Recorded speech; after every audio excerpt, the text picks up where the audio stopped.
up, everybody? It's On the Radar. We're back in our new studio, and I got my guy Justin Love here. What's up, bro? Hello. Welcome. Yo, I want to give a special shout out to my girl Michelle over at Live Nation who made this happen, man. She hyped you up OD, and I have to say your music did live up to the hype. Because when I'm setting up and when I'm like getting ready, I listen to the music. I listen to the new record which came out in beginning of September, and I fuck with it. It's heavy. It's your second single this year, right? Yeah. So tell me about because you released a project last year. Yeah. Then you dropped your first single in the first half of this year, and now we're here. So I've basically just been creating and dropping music. Okay. I have a new team. I have new people around me, so like we've been attacking things a little bit differently. Okay. I'm just comfortable. I'm comfortable. I'm dropping records, and I have a project coming real soon, shortly after this interview. Really? Yeah. Well, all right, so this interview is going to drop like in a week or two from now. When will this project be out? We record things Wednesday, in advance here. Wednesday, if I'm not mistaken. Next Wednesday. Oh, so the project's basically already out at this point. So tell me about let's talk about the project. Love Hurts. Love Hurts. Yeah, Love Hurts. It's basically a project where all the songs within the project sonically are just heartbroken. Right. You know what I'm saying? So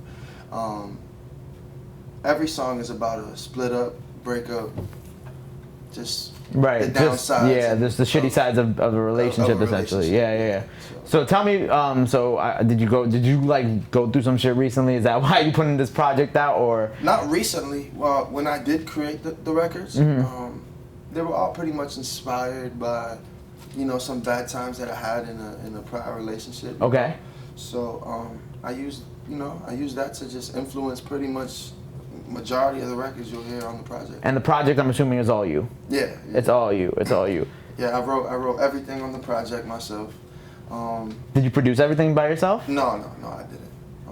There's only one song that I produced myself, and it's Stuck in My Ways. Got you. Super dope record. I can't wait for y'all. You're excited. Now you do produce other records though? Yeah. Or do you mostly just do writing and? I do everything. I sing, I produce, I write.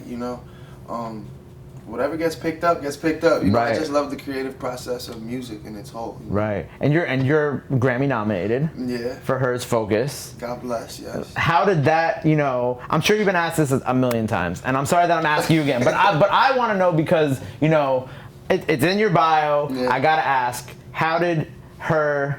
pick up the song, or did you write it with H.E.R.? Yeah. We basically wrote the song together. Okay.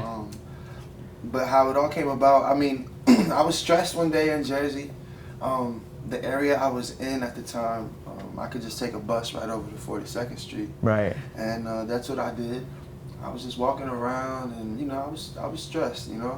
I just wanted some time alone to breathe and stuff. And long story short, someone from her camp, I heard Justin, and I looked. I'm like, what the.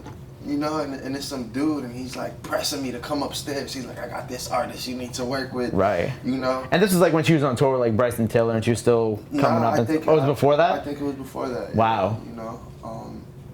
Yeah, it wasn't her. It was. I don't even know if I'm allowed to say her name. But, you don't have to say her name. Yeah, don't do that. I went upstairs. Okay. And she was playing like every instrument. Right. We arranged the day for us to get in, and we wrote Focus and like 2 other records that day. Wow. It was really, really dope. And it was a dope experience. Then boom, like less than about a year later, you're nominated for a Grammy. Yeah. You're Grammy nominated. A lot of people doubted it. Why would they doubt it? It's a good record. Yeah, it is a very solid record. I love the record to death. For a record like that to be a reason why R&B is coming back, and I'm a part of that, is just a blessing. Especially the female side of R&B, like the resurgence of all, the H.E.R.s, the SZAs, that definitely plays a big part. And you're a part of the male side of R&B coming back. Yes. So do you write for other? Is it just so you write for yourself? Obviously, you write all your own records. Do you write for other male artists, or have you? I never really have any artists in mind whenever I'm writing records. Like every record that I create in the moment, I've grown to mature my music career to understand that this could possibly be for me, or this can possibly be for somebody else. Right. You know what I'm saying? So, you know, while I'm in the creative process, I'm never like, oh no, this should go to Bryson Tiller, or this should go to Black, and this should go to Ty Dolla $ign, or whatever the case may be. Like, I just create to create. Right. I have fun in there. Like, do you ever feel a way when your records get like? So you said that you don't normally, when you write the records, you don't think, oh, this could be for this person, this could be this for this person. You, it's coming from yourself. Yeah, it is coming from me. So how do you, like, I guess, because I don't know the entire process of, you know, writing and then giving it to someone. So do you put those records up, be like, oh, you know, these records, they for me, I wrote them, I sung them, but they're not right for like a project for me, so maybe I'm gonna put them out there to see, to test the waters. That's essentially how it goes? I mean, you know, thankfully for Focus, like, I've been getting a lot of opportunities from, you know, just some label heads and A&Rs, and, you know, they give me the opportunity to write for other artists. And majority of the time I already have a song in the pocket. That could be perfect for them. Because I create so much, you know what I'm saying? Like, I have so much in the vault, and it feels good to know that that at this point in my career, I understand my brand, and majority of what I've created doesn't all necessarily pertain to my brand. I was just in the studio having fun, recording anything that came to my head. You know what I'm saying? So, now that I have the opportunity to put certain songs that I know I'm not putting out in the forefront for other artists to, you know, just take on, and for my creations just to be used somehow, some way, and not just sitting there, it just feels good. Right. That's dope. That's dope. And you've also been recognized by, and this is from your bio, so correct me if I'm wrong, because I did my research. So Alicia Keys, Nicki Minaj, Jermaine Dupri. What is it like to be, like, how does it feel to be recognized by, I mean, you could say legends? They're definitely legends. Man, God is good. I'm thankful. Like, I'm super thankful. You know? That's all you got? I'm just super thankful, you know? Like, for some people that's like a, you know, a dream for that to happen. That happened to me, and that's definitely a dream for me. So, I'm living the dream. So, also being Puerto Rican, I wanted to ask you, like, I know you made a Spanish record in the past. Is that something that you're gonna keep exploring? You know what I'm saying? Like, would you keep, you know, go down that road of maybe making like a Spanish project, or? Absolutely. Hell yeah. I gotta go back to my roots. You gotta touch that. You have to touch that market, man. I tell everybody who comes here, like, y'all gotta hit that market, because that's where, like, it's once you go over to, like, Latin America and you go overseas, it's insane. It's huge. I cannot wait to perform in Puerto Rico and just really, you know, expand my Spanish market. Right. Have you ever been to Puerto Rico before? No? Yeah. But you've never been able to perform over there yet. Amazing. Yeah. But you've never been able to perform there, or you haven't performed there yet, essentially. No. Got you. Anywhere in Latin America or not? No, I've never been anywhere in really Latin America but Puerto Rico. Got you. Yeah. So I want to go to DR. Look at this man over there. See, but now DR is not in the news anymore. It's just like that news cycle came and went. It was just like a fad of just people attacking DR for no reason. And now we're back where it's like, okay, now it's like, you know, it's cool, it's fine to go to DR. The news ain't coming for DR like that anymore. Yeah, it definitely hasn't I mean, this is pretty bad. I barely watch TV, so I really never know what's going on. I'm always in the studio, trying to create new stuff. Yeah. What's your studio process like? Do you like being around people? Do you like being solo? Do you like having your team around you? Because I know everybody's different. Some people really enjoy being alone. Some people like having all the... I have my moments. I'm a Gemini. Okay. Know? So, like, sometimes I like a lot of people around while I'm creating. You know, I like everybody, you know, drinking, just turning up and, you know, having a good time. I like a party vibe sometimes, and sometimes I want to be alone. Sometimes I don't want no one around. Like, I want to be the only one in the studio, you know. But I guess it depends on what time of day. Okay.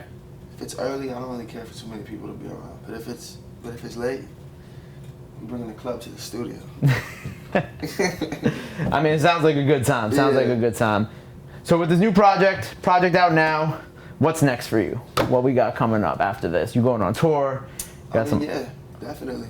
You know, we're working on we're working on getting on this Gashi tour. Oh, that'd be crazy. Me and Gashi have a record called Get Out.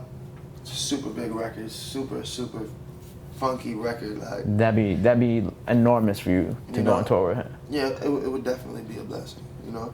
But we're still working on that. And yeah, I mean, I plan on performing a lot. You know, we're finally getting records out. I haven't dropped records in a while since before I started dropping records again. Right. You know, I went on like a 2.5 year like hiatus. Is there a reason for why you went on the 2.5 year hiatus? Just music legality reasons. Got you. You know what I'm saying? So, yeah, that's pretty much. That's all you can. That's all you can really say That's about all it. I can really say. Yeah, for sure. But thankfully, I have a new team, and we've been, you know, we've been on a roll. Right. You know, Spotify following's been going up. Apple Music, like all of my numbers have been skyrocketing ever since. You know, I've been very organized and, you know, Calculated. You know, for sure. And with this new project, you're definitely gonna.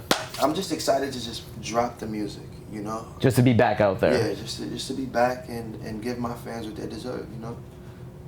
I got a bunch of fans that are still there, you know, and after going ghost for like 2 years, you know, like I would disappear. I wouldn't be a fan. That's like, but they still rocking with you. And that's what's important. Yeah, that's what's dope. That they, you know, that at the end of the day, they're still there. They're still in the comments. They're still, you know, playing your music and streaming and all that beautiful shit. Yes. Well, I want to thank you for coming today. I'm very excited to hear this album. Yeah. Let the people know where they can get the album, where they can follow you at, all the beautiful shit. And if you got a message for your fans, let them know. Yeah. My message is to not focus on the love and to not focus on the hate. Just focus on what you got to do and anything you need to do to just keep moving forward and just stay focused. Focus in that tunnel vision, you know? You guys can follow me at Justin Love on Instagram, and my project will be across all platforms. Apple Music, Spotify, Amazon, Tidal, all that. But yeah, man, Love Gang, I love y'all. Justin Love on the radar, baby. That's it.